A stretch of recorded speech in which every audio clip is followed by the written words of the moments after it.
سبح لله ما في السماوات وما في الأرض وهو العزيز الحكيم. يا أيها الذين آمنوا لم تقولون ما لا تفعلون كبر مقتا عند الله أن تقولوا ما لا تفعلون. إن الله يحب الذين يقاتلون في سبيله صفا كأنهم بنيان مرصوص. وإذ قال موسى لقومه يا قوم لم تؤذونني وقد تعلمون أني رسول الله إليكم فلما زاغوا أزاغ الله قلوبهم والله لا يهدي القوم الفاسقين. وإذ قال عيسى ابن مريم يا بني إسرائيل إني رسول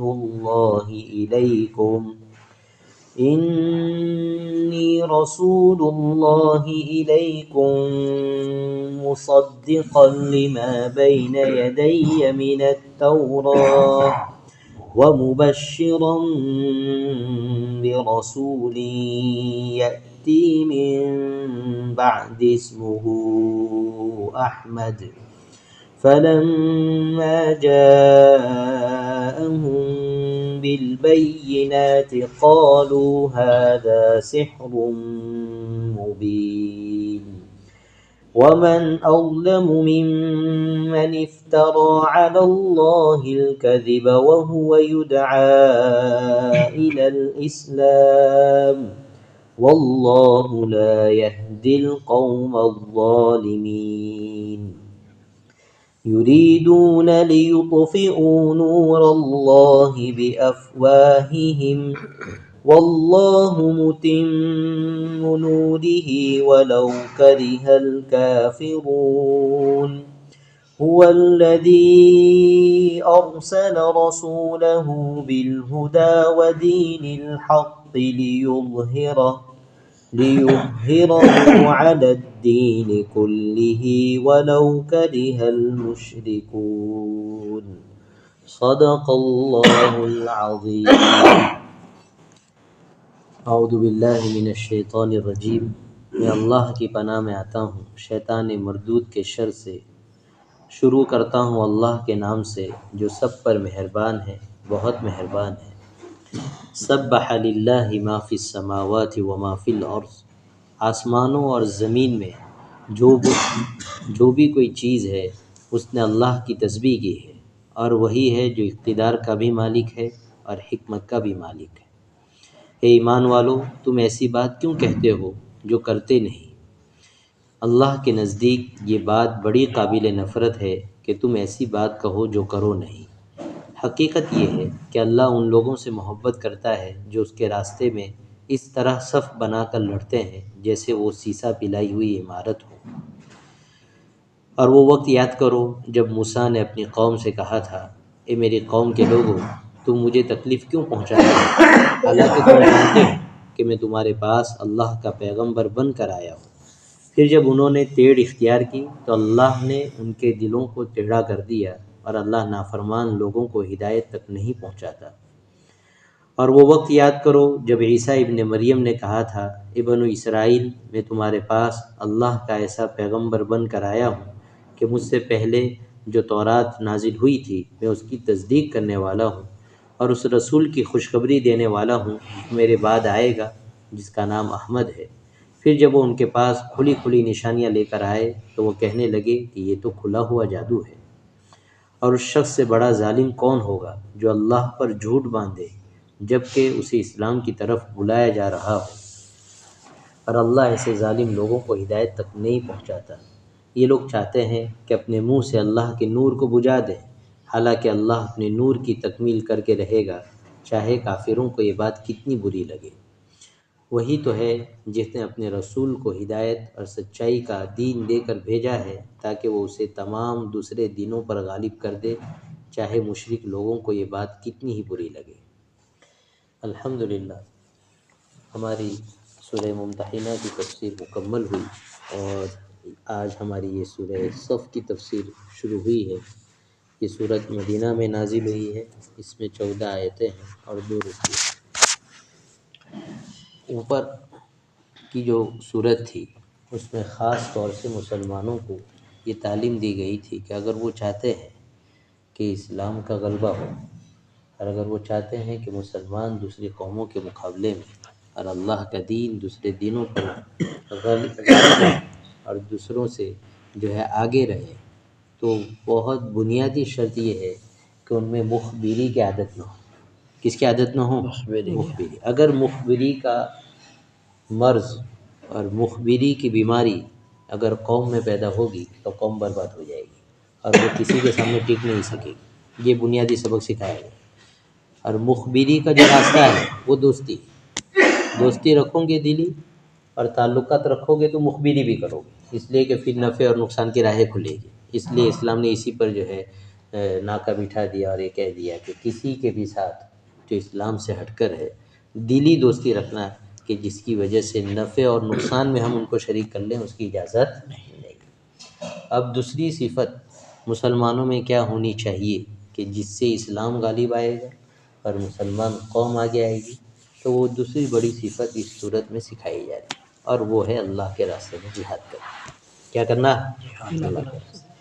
چونکہ اسلام عالمی مذہب ہے، عالمی مذہب کا مطلب یہ ہے یہ دنیا کے ہر فرد کے لیے آیا ہوا ہے، اس لیے عالم بھر میں اس کے دشمن بھی موجود ہیں، لہذا جب دشمن ہوں گے تو ٹکراؤ ہوگا، اور ٹکراؤ کے لیے ضروری ہے کہ آدمی اپنی جان ہتھیلی میں لے کر لڑے، اور اسی کو جہاد کہتے ہیں کہ آدمی کیا کرے؟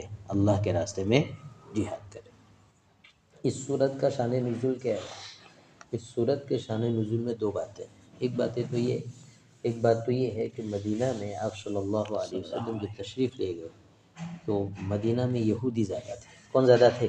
یہودی، اور شریر بھی بہت تھے، تو وہ جو ہے پلاننگ کرتے رہتے تھے اور مشورے کرتے رہے، منصوبے بناتے رہے، اور اس سے صحابہ کرام کو ٹینشن آتی تھی اور پریشانی ہوتی تھی کہ پتہ نہیں کیا مشورے چل رہے ہیں ان کے، اور یہ کیا کرنا چاہتے ہیں۔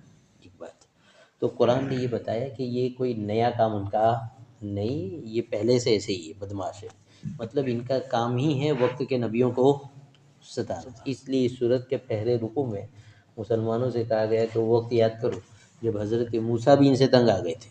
کون؟ موسیٰ، جو ان کے خاص نبی ہے اور جو یہ کہتے ہیں کہ ہم ان پر ایمان لائے، اور وہ آخری نبی ہے اور ان کے بعد کوئی نبی نہیں آئے گا، اور یہودیت ہی سب سے سچا مذہب ہے۔ کہہ رہے ہیں کہ اس نبی کو بھی انہوں نے نہیں چھوڑا ہے اور ان کو بھی کیا کیا ہے؟ ستایا ہے، لہٰذا تم کو بھی ستائیں گے، اتنا ٹینشن لینے کی ضرورت نہیں۔ تو یہ بات ہے۔ حضرت موسیٰ علیہ السلام کو کیسے ستایا؟ جب آیت آئے گی اس وقت انشاءاللہ اس کی تفصیل کریں گے۔ دوسرا شان نزول اس آیت کا یہ ہے کہ چند صحابہ کرام جمع ہو اور وہ آپس میں بات کرنے لگے کہ یار اپنے کو یہ پتہ لگ جائے نا کہ اللہ کو سب سے زیادہ کون سا عمل پسند ہے، تو اپنے اس کو نہیں چھوڑیں گے، اس کو کریں گے۔ اور بعض روایات میں یہ ہے کہ انہوں نے یہ بھی کہا کہ اگر اپنے کو پتہ لگ جائے نا صرف کہ یہ عمل اللہ کے یہاں بالکل بہت پسند ہے، تو پھر جو ہے نا ہم جان مال کی بازی لگا دیں گے اس کو کرنے کے لیے۔ یہ انداز تھا۔ اب اللہ کے یہاں سب سے پسندیدہ عمل کیا ہے؟ افضل عمل۔ تو اب جب احادیث دیکھیں ہم تو اس میں الگ الگ موقع سے الگ الگ تعلیمات ملتی ہیں۔ مثلاً کبھی جو ہے کسی صحابی کو بتایا جاتا ہے کہ افضل عمل یہ ہے کہ تم والدین کی خدمت کرو۔ کیا کرو؟ والدین کی خدمت۔ کبھی عورت کو کہا جاتا ہے اس کا افضل ترین عمل یہ ہے کہ وہ اپنے گھر کے اندر کونے میں چھپ کر نماز پڑھے۔ اس زمانے میں عورتیں مسجد میں آتی تھی تو اس وقت بھی حضور نے عورتوں کو ہی بتایا تھا کہ تمہارے لیے افضل طریقہ ہی، اور عبادت میں افضل طریقے پر عمل کرنا چاہیے، اس لیے کہ کوالٹی مقصود ہے نا، کوالٹی چاہیے، اور کوالٹی افضل طریقے سے پیدا ہوتی ہے۔ تو اس زمانے میں جب کہ حضور کا زمانہ فتنوں سے پاک تھا، اس زمانے میں بھی عورتوں کو حضور یہ ترغیب جو ہے حضور نے دی ہے حدیث میں کہ ان کے لیے افضل یہ ہے کہ وہ کہاں پڑھیں نماز؟ گھر کے کونے میں اندر، جہاں اس کو کوئی نہیں دیکھتا۔ اسی طرح کسی کو افضل عمل یہ بتایا گیا کہ بھائی غصے پر کیا کریں؟ کنٹرول کریں۔ ارے سمجھ میں آ رہا ہے؟ کسی کو کہا حج کرنا افضل عمل، اس آیت میں افضل ترین عمل جو اللہ کو بہت محبوب ہے وہ جہاد بتایا گیا ہے۔ کیا بتایا گیا ہے؟ جہاد۔ تو یہ الگ الگ جواب کیوں آئے مارکیٹ میں کہ یہ افضل ہے یہ افضل ہے؟ تو اس کا اصل یہ ہے کہ آپ صلی اللہ علیہ وسلم اس امت کے معالج تھے۔ کیا تھے؟ معالج۔ معالج کا مطلب ڈاکٹر تھے، اور ڈاکٹر جو ہے نا پیشنٹ کو دیکھ کر جواب دیتا ہے۔ کس کو دیکھ کر؟ پیشنٹ کیسا ہے، اس کا مسئلہ کیا ہے۔ شوگر والا جائے گا تو اس کو کہیں گے بھائی تجھے کیا کم کھانی، شکر کم کھانی، اور دوسرا بندہ ہے اس کو کوئی اور تکلیف ہے تو اس کو کوئی اور ڈوز بتایا جائے گا اور کوئی پرہیز بتایا جائے گا۔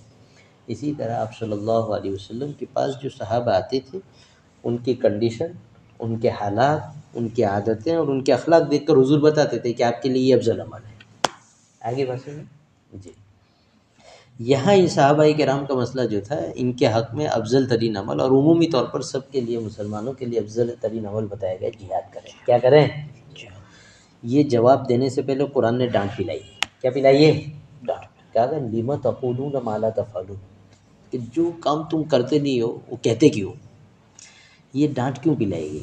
یہ ڈانٹ اس لیے پلائی گئی کہ صحابہ کرام نے یہ بات کہی تھی کہ اگر ہم کو پتہ لگ جائے تو ہم جان مال لگا کر کیا کریں گے؟ اس کو حاصل کر لیں گے اور کر ڈالیں گے۔ یہ دعوے کی شکل ہے۔ کس کی شکل ہے؟ دعوے کی۔ اور دعوے کو اللہ پسند نہیں کرتا ہے۔ اصل میں صحابہ کی تربیت کرنی تھی اور یہ بتانا تھا کہ چلو تمہیں بہت پکا ارادہ تھا عمل کرنے کا، لیکن ساتھ میں کیا بولنا چاہیے؟ انشاءاللہ بولنا چاہیے۔ کیا بولنا چاہیے؟ انشاءاللہ۔ اس پر ڈانٹ پلائی گئی، آیت آئے گی اور کھولیں گے اس کو۔ دیکھیں شروع اس سے ہوا ہے کہ اللہ فرماتے ہیں سبح للہ ما فی السماوات و ما فی الارض۔ پہلی بات کہ آسمان اور زمین میں جتنی چیزیں ہیں وہ اللہ کی تسبیح اور پاکی بیان کرتی ہے۔ اب قرآن میں دوسری جگہ اللہ فرماتے ہیں وَإِن مِّن شَيْءٍ إِلَّا يُسَبِّحُ بِحَمْدِهِ وَلَٰكِن لَّا تَفْقَهُونَ تَسْبِيحَهُ، کہ کائنات میں ہر چیز اللہ کے ذکر میں مشغول ہے اور اس کی پاکی بیان کر رہی ہے، بس اتنا مسئلہ ہے کہ تم ان کی تسبیح کو سمجھتے نہیں، وہ ایک غیب کی چیز ہے۔ کس کی چیز ہے؟ غیب کی۔ اللہ جب چاہتا ہے اپنے مخصوص بندوں پر اس کو کھول بھی دیتا ہے، اور مخصوص بندے اس کو کبھی سن بھی لیتے ہیں، کسی کو چاہتے ہیں تو سنا بھی دیتے ہیں، یہ ان کی کرامتیں ہیں۔ لیکن یہ ہے کہ عام نظام یہ ہے کہ اللہ اس چیز کو کھلتا نہیں۔ یہ آیت کیوں لائے؟ یہ لا کر اللہ یہ بتلا رہا ہے کہ ہم جو تمہیں کہتے ہیں نا کہ جہاد کرو، ہم تمہیں کہتے ہیں نا کہ اپنی جان مال کی قربانی دو، یا ہم تمہیں کہتے ہیں کہ اپنی خواہشات کو روک کر رکھو اور حلال پر عمل کرو، حرام سے بچو، اللہ کہہ رہے ہیں اس میں ہمیں تمہاری کوئی ضرورت نہیں ہے۔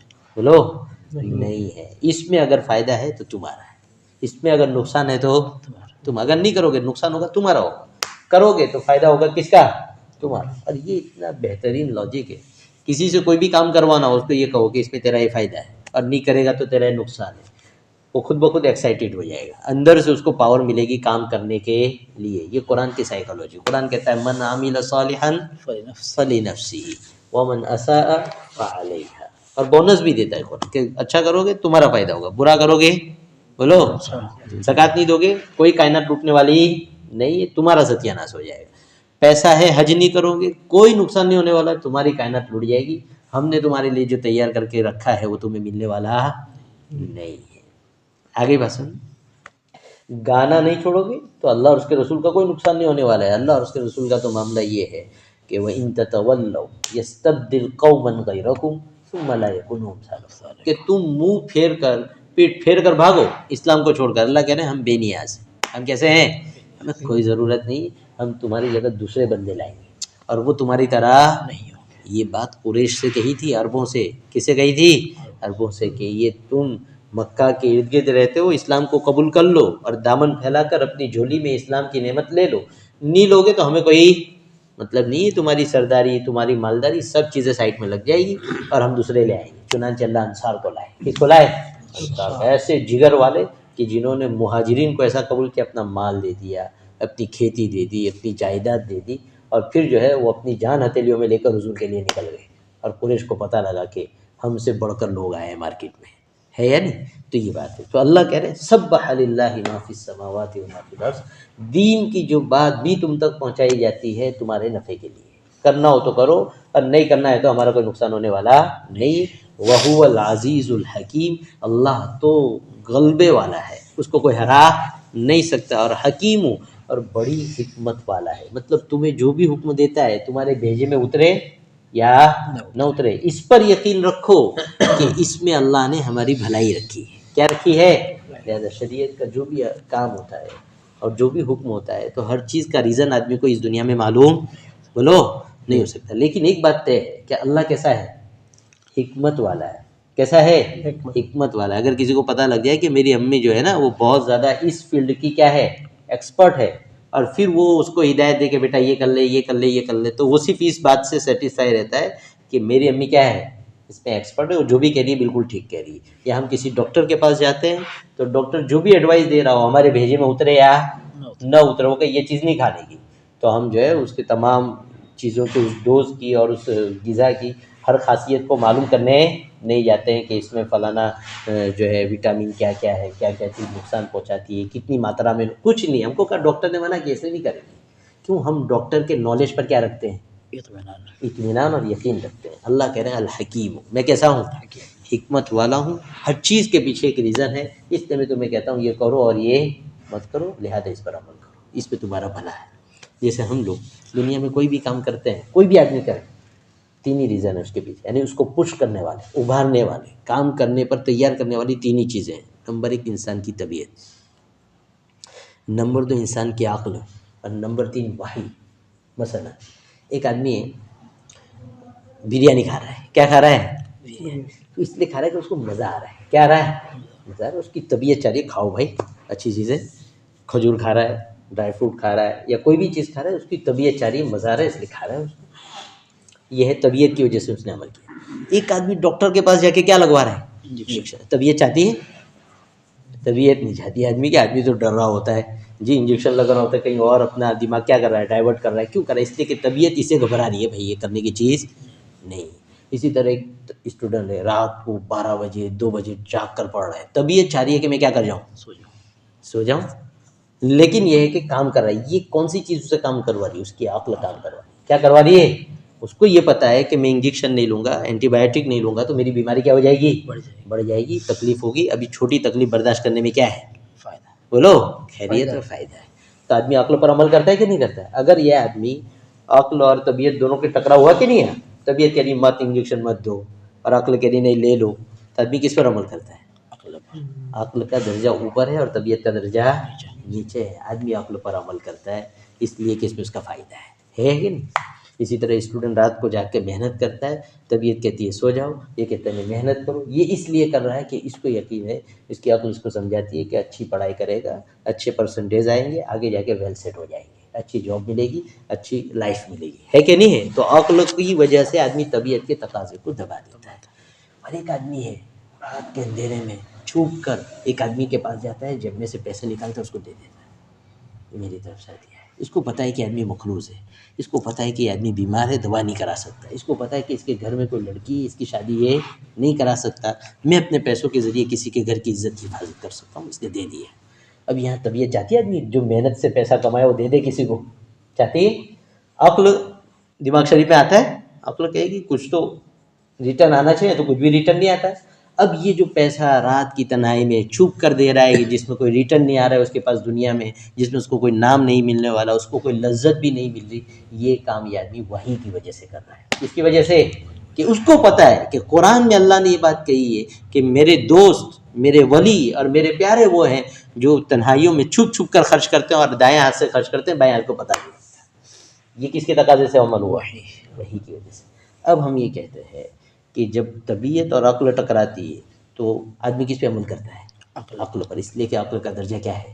بڑا ہوا ہے، اور عقل فیصلہ کرتی ہے، اسی میں فائدہ ہے. اسی طرح عقل اور وہی آپس میں ٹکرائیں گے، یعنی عقل کو سمجھ میں نہیں آ رہا ہے کہ شریعت نے کیوں کہا زکوٰۃ دو، یہ سمجھ میں آتا نہیں ہے. شریعت نے کیوں کہا کہ لاکھوں روپے خرچ کر کے کہاں جاؤ خرچ کرنے، سمجھ میں بھیجے میں آتا نہیں. لیکن جب ٹکرائیں گے تو کس پر عمل کرنا پڑے گا؟ وہی پر عمل کرو. جس طرح عقل اور طبیعت ٹکراتی تو کس پر عمل کرتا ہے آدمی؟ عقل. اس طرح جب عقل اور وہی ٹکرائے تو کس پر عمل کرو؟ وہی پر عمل کرو، اسی میں فائدہ ہے. ایسے دماغ شریف میں آ رہا ہے کہ نہیں؟ اس لیے اللہ کہہ رہے ہیں وَهُوَ الْعَزِيزُ الْحَكِيمُ. ہم جو حکم بھی تمہیں دے رہے ہیں اس میں ہماری حکمت ہے، تمہارے بھیجے میں اترے یا نہ اترے، لیکن اس میں فائدہ ہے. مرنے کے بعد تمہیں پتہ لگ جائے گا. کب پتہ لگ جائے گا؟ مرنے کے بعد. لہذا عمل کرو.